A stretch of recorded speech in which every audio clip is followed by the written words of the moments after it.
अध्यक्षता में ये बैठक शुरू हो चुकी है।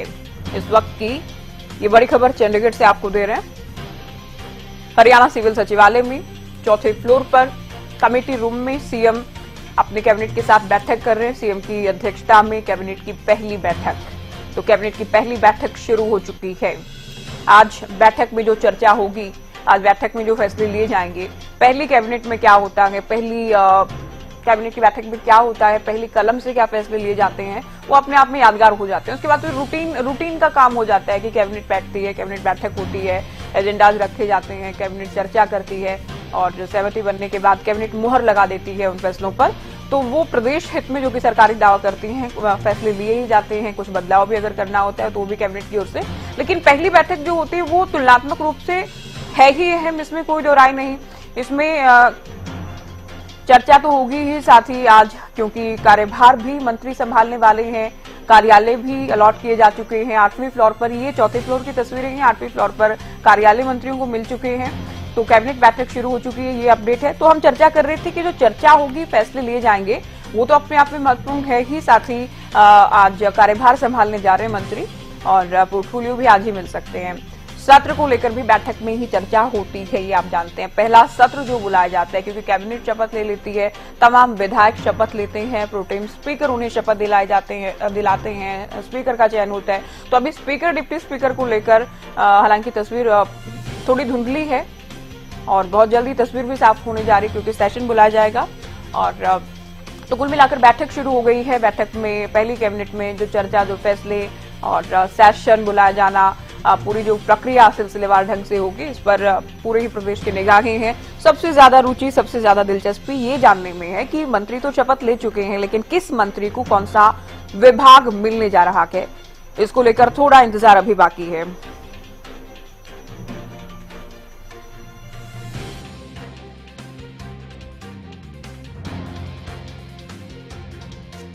चंडीगढ़ से पहली कैबिनेट बैठक शुरू हो चुकी है। नैब 2.0 की कैबिनेट की पहली ये बैठक काफी महत्वपूर्ण अपने आप में हो जाती है।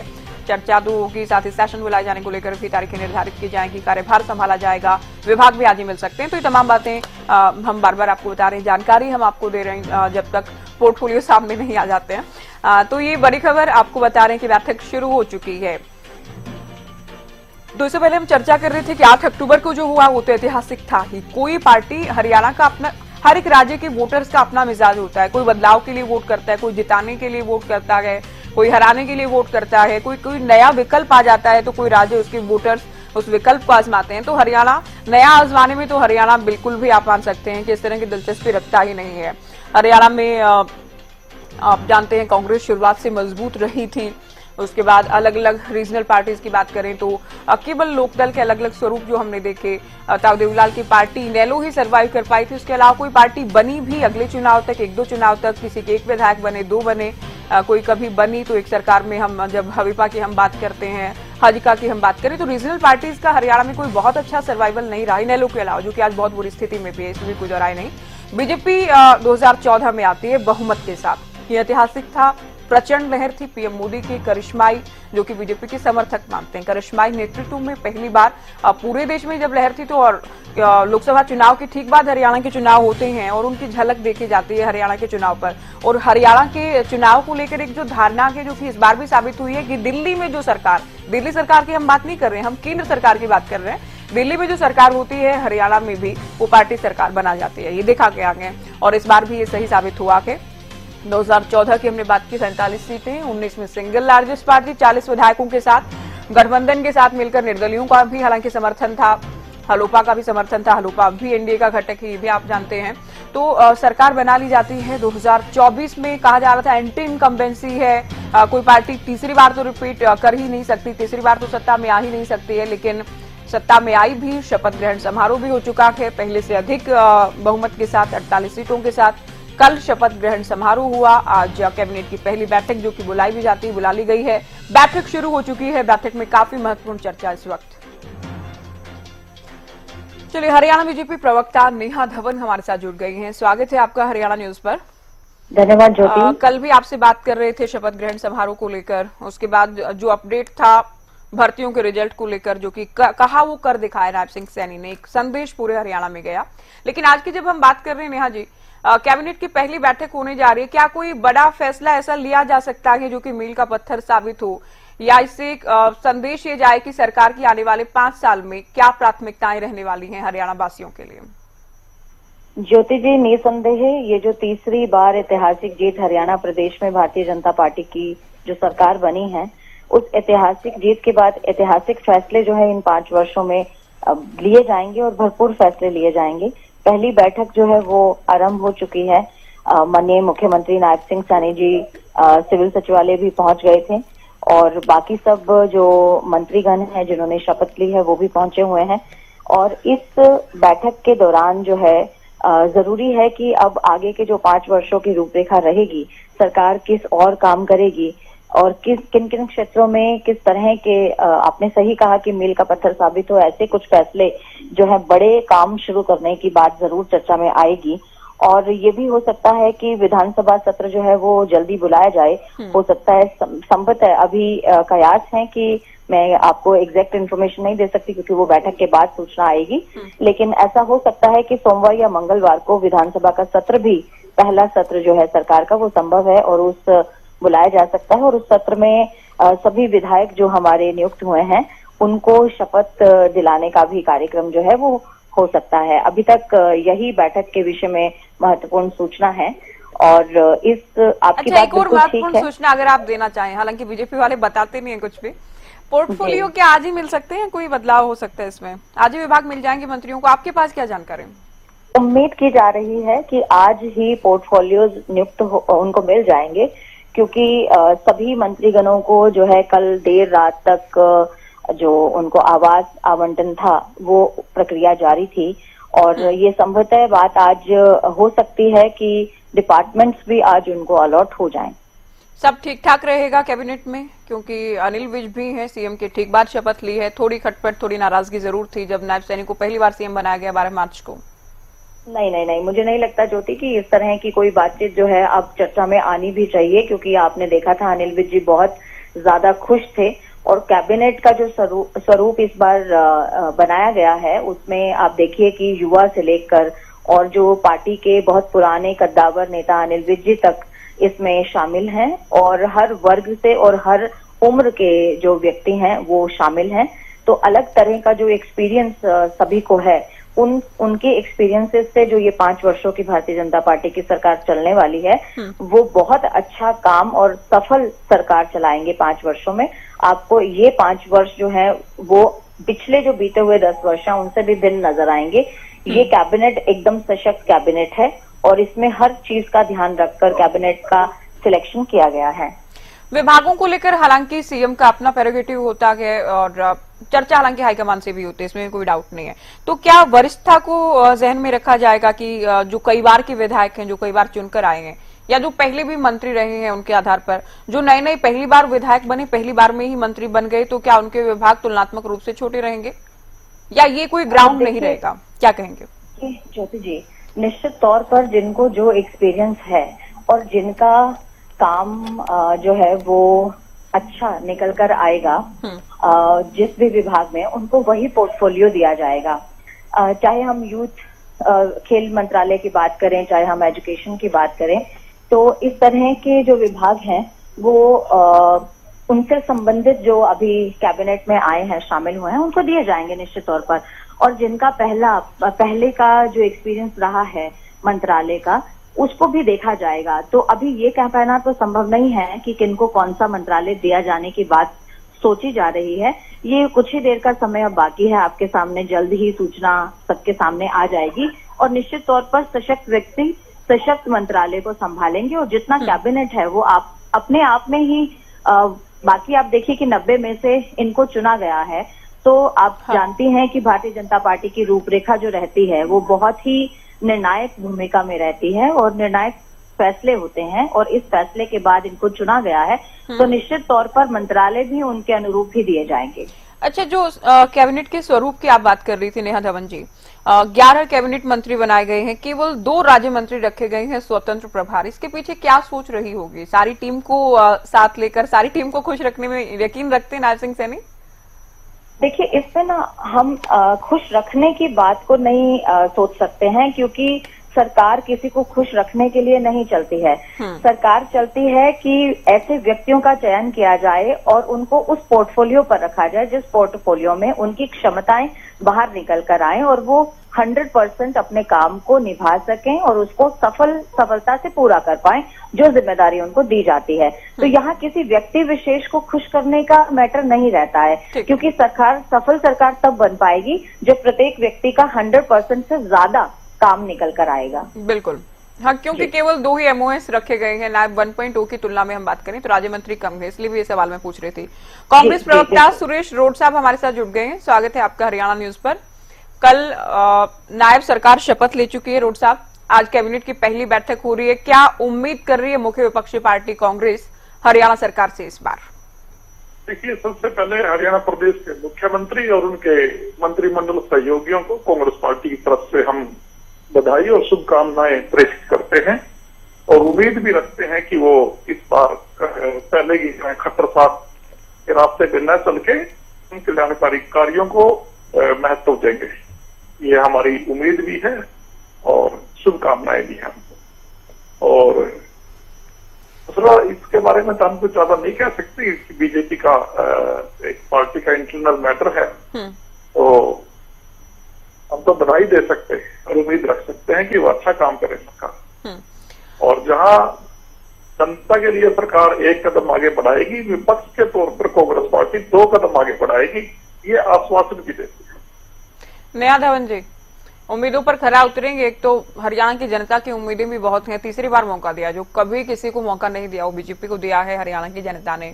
दूसरा, विपक्ष भी उम्मीदें कर रहा है, साथ ही एक आश्वासन भी दे रहे हैं कि अगर आप जनता के हित में 1 कदम आगे बढ़ाएंगे तो कांग्रेस आप लोगों की ओर 2 कदम आगे बढ़ाएगी।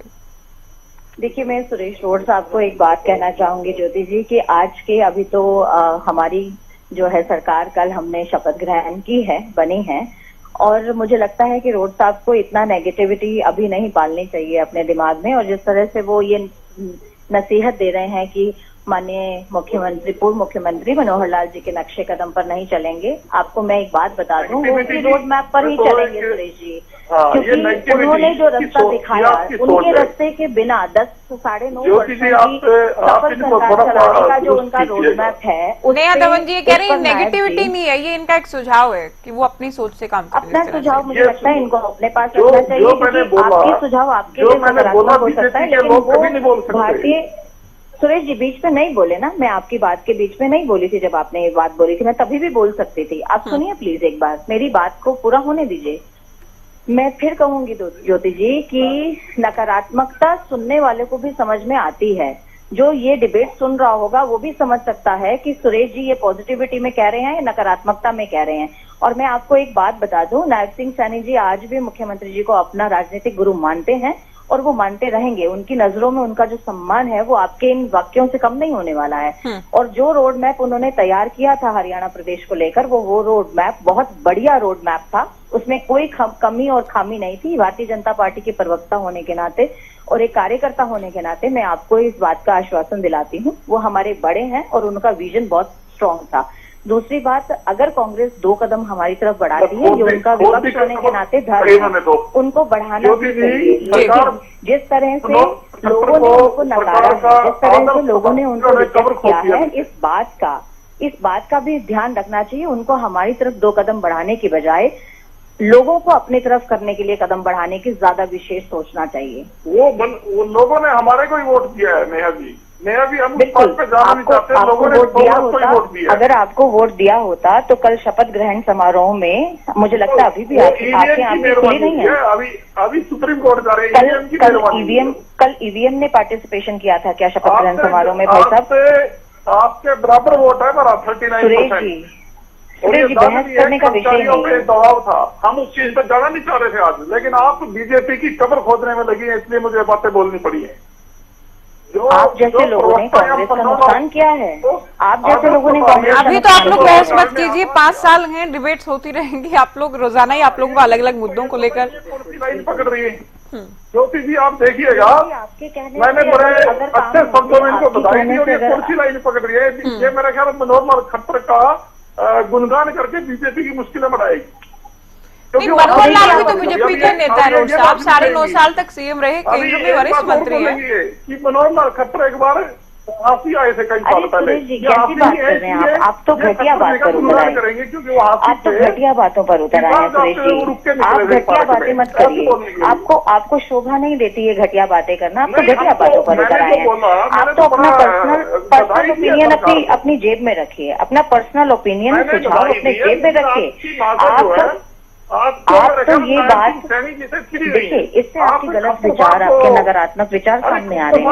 लोगों ने भरपूर वोट दिया है, कल का शपथ ग्रहण समारोह में लाखों की संख्या। अरे बस करिए ना सुरेश जी, क्या नेगेटिव बातें करे जा रहे हैं आप किसने प्रवक्ता बना दी? नहीं, आप इस तरह के कमेंट मत कीजिए रोड साहब कि क्या आप मनोहर लाल के लिए कुछ कह रहे हैं, बीजेपी के वरिष्ठ नेता के लिए कुछ कह रहे हैं, तो ये उनको इस बात से शिकायत है कि वो भी तो हमारे वरिष्ठ नेता हैं और ऐसा नहीं है कि नायब सैनी और वो अलग हैं, ऐसा नहीं है, ये कहना चाह रहे हैं। और इन जो आपने कहा उसको नेगेटिविटी, हालांकि आप भी कह रहे हैं मैं तो बधाई दे रहा हूँ, उम्मीद कर रहा हूँ सरकार से, तो मैं कोई नेगेटिविटी नहीं फैला रहा हूँ। अच्छा, कल जो रिजल्ट आया रोड साहब, आप मान रहे अच्छा फैसला है कि जो कहा सीएम नायब सैनी ने वो कर दिखाया, शपथ ली, साथ ही कमीशन की ओर से रिजल्ट भी जारी कर दिया गया था। तारीफ करेगी क्या कांग्रेस? नहीं, अच्छी बात है, उन्होंने रिजल्ट जारी किया, अच्छी बात है। जो बात जायज है हम ईमानदारी से उसको स्वीकार करेंगे। आपको मेरी आवाज मिल रही है? जी मिल रही है नेहा जी। सुरेश जी को किसने बनाया कांग्रेस का प्रवक्ता? हुड्डा जी के तलवे चाट कर, उनके आगे नाक रगड़ कर? आपने तो भीख मांगी होगी कांग्रेस का प्रवक्ता बनने के लिए। शर्म आनी चाहिए आपको ऐसी बात करते हुए। अगर आपको वापस की बातें सुनाई देंगे तो शायद आपको पता चलेगा कि डिबेट कैसे होती है। आप चैनल पर डिबेट कर रहे हैं, आपको मालूम होना चाहिए किन शब्दों का आप इस्तेमाल कर सकते हैं, किन शब्दों का इस्तेमाल नहीं कर सकते। आप दूसरों को कुछ मर्जी कह सकते हैं और आप पहले भी नहीं इस तरह की बातें कर रहे हैं। आपको तो शर्म से शर्मसार होना चाहिए कि लोगों ने आपको वोट नहीं दिए, आपको फुल मैंडेट नहीं दिया। चले, आप लोग आपस में लड़ने लग गए एक तो ना। मैं नौकरियों को लेकर सवाल कर रही थी, क्या कांग्रेस तारीफ करेगी क्या? 24,000 करीब 24,000 जो रिजल्ट आए हैं, परिणाम दरअसल आए हैं भर्तियों के। बोल रहे हैं ठीक है नेहा जी, आप सुनिए इनको, मैं तो ठीक है, मैं इनको रोक चुकी हूँ, ये सुन रहे हैं आपको। नेहा जी, इनका उत्तर आप पूरा होने दीजिए। जी ज्योति जी, मेरे से पूछिए आप क्या पूछ रहे थे। मैं नौकरियों को लेकर ही बात कर रही थी, क्योंकि सबसे बड़ा मुद्दा तो यही है, इसको लेकर वादा भी किया गया था। अगर अपना कहा जो है वो पूरा किया है और वादा पूरा किया है तो अच्छी बात है। कांग्रेस पार्टी तो जनहितों को सर्वोपरि मानती है, तो वो उस रास्ते पे आगे बढ़े तो अच्छी बात है, हम उसकी तारीफ करते हैं। ये थोड़ी बोल देंगे कि नेहा धवन पंजाबी कम्युनिटी से और खट्टर साहब भी उसी से, इसलिए नायब से नफरत है। बस करिए ना अपनी जाति पात का जो भेद आप हमेशा से करते आए हैं कांग्रेस में, बस कीजिए जाति पात का भेद बढ़ाना। आप तो आज से शुरू हुए, आप जैसे लोगों ने कांग्रेस को हरियाणा से बाहर करने का काम किया है। चलिए, एक बड़ी खबर हम बताते हैं नेहा जी, एक बड़ी खबर बता देते हैं कि सीएम की ओर से ट्वीट किया गया है, जिसमें सीएम लिखते हैं हरियाणा की 2,80,00,000 परिवारजन, ये कह रहे हैं परिवारजनों की सेवा का व्रत लेकर प्रदेश के मुख्य सेवक के रूप में कार्यभार ग्रहण कर लिया है। तो बड़ी खबर ये बता रहे हैं कि सीएम ने कार्यभार ग्रहण कर लिया है। तो इससे पहले हमने बताया कि कैबिनेट बैठक शुरू हो चुकी है, अब सीएम कार्यभार ग्रहण कर चुके हैं। सीएम लिखते हैं, मैं भावुक हूं, नतमस्तक हूं, सबका साथ, सबका विकास और सबका विश्वास का संकल्प सर्वोपरि है। तो इससे एक झलक क्योंकि मिल जाती है कि सबका साथ, सबका विकास, सबका विश्वास, ये संकल्प हमारे लिए सबसे ऊपर रहेगा, ये कह रहे हैं सीएम जब कार्यभार इनकी ओर से संभाला गया है। हरियाणा प्रदेश को सर्वश्रेष्ठ, समृद्ध, आत्मनिर्भर बनाने में कोई कसर नहीं छोड़ेंगे। प्रधानमंत्री नरेंद्र मोदी की अगुवाई में और उनके मार्गदर्शन में हमारी पूर्ण बहुमत की सरकार सेवा, सुशासन, समानता, समृद्धि और गरीब कल्याण के लिए समर्पित होगी। तो सर, ये जो कार्यभार ग्रहण किया गया है, तस्वीर भी हम आपको दिखाने जा रहे हैं। शुक्रिया नेहा जी, आप हमारे साथ जुड़े। रोड साहब, आपका बहुत शुक्रिया, आपने वक्त दिया। तो सीएम कार्यभार ग्रहण कर चुके हैं, ये बड़ी खबर इस वक्त की। ट्वीट भी किया गया है, सोशल मीडिया प्लेटफॉर्म एक्स पर पोस्ट दरअसल किया गया है, जिसमें तस्वीर शेयर करते हुए सीएम की ओर से लिखा गया है कि हरियाणा के 2,80,00,000 परिवारजनों की अनथक सेवा का व्रत में ले रहा हूं, तो जनता की सेवा करेंगे, ये साफ तौर पर लिखा गया है। भावुक हूं, नतमस्तक हूं इस पल, और ये भावुक होना जाहिर बनता भी है क्योंकि इतिहास बनाया नायब सिंह सैनी ने। कोई भी पार्टी जो कभी तीसरी बार लगातार हरियाणा में नहीं जीत पाई, वो बीजेपी ने किया। किसकी अगुवाई में? नायब सिंह सैनी की अगुवाई में, क्योंकि इनको पहले ही फेज अनाउंस कर दिया गया था कि बीजेपी सरकार अगर आती है तो नायब सिंह सैनी मुख्यमंत्री होंगे, तो इनकी लीडरशिप पर, इनके नेतृत्व, इनकी अगुवाई पर हरियाणा की जनता ने मुहर लगाई। हरियाणा को सर्वश्रेष्ठ बनाने के लिए, समृद्ध बनाने के लिए, आत्मनिर्भर बनाने के लिए कोई कोर कसर नहीं छोड़ेंगे। तो हरियाणा की जनता को संदेश दिया है नायब सिंह सैनी ने कि वो मुख्यमंत्री रहते हुए हरियाणा को आत्मनिर्भर बनाने में, सबसे श्रेष्ठ बनाने में कोई कोर कसर नहीं छोड़ेंगे। तो पीएम की अगुवाई में पूर्ण बहुमत की सरकार बनी है। सुशासन, समानता, समृद्धि, गरीब कल्याण के लिए हमारी ये सरकार समर्पित होगी। तो ये बड़ी खबर हमने आपको दी है। सीएम कार्यभार संभाल चुके हैं। सीएम की ओर से ये ट्वीट किया गया है, पोस्ट किया गया है सोशल मीडिया पर, और सभी हरियाणा वासियों को सीएम अपना परिवार बता रहे हैं। 2 करोड़ 80 लाख परिवारजनों की सेवा का व्रत में ले रहा हूं, ये कहा गया कि तो सीएम कार्यभार संभाल चुके हैं। जल्द ही हम आपको तस्वीरें भी दिखाएंगे, सीएम की तस्वीर भी हम आपको दिखाने जा रहे हैं, और दूसरे जो मंत्री कार्यभार संभालेंगे लगातार जैसी तस्वीरें आनी शुरू होंगी वो भी हम आपको दिखाने जा रहे हैं। तो आज की कैबिनेट बैठक हो रही है, ये बड़ी खबर। कैबिनेट बैठक से पहले गार्ड ऑफ ऑनर दिया गया था सीएम को, वो भी हम आपको दिखा रहे थे। मंत्री जिस वक्त कमेटी रूम में पहुंचे थे 4th फ्लोर पर हरियाणा सिविल सचिवालय में, उस वक्त की तस्वीरें। और उसके बाद अब बड़ी खबर यह है कि सीएम कार्यभार संभाल चुके हैं। सीएम ने कार्यभार संभालकर जो सोशल मीडिया पर पोस्ट किया गया कि सीएम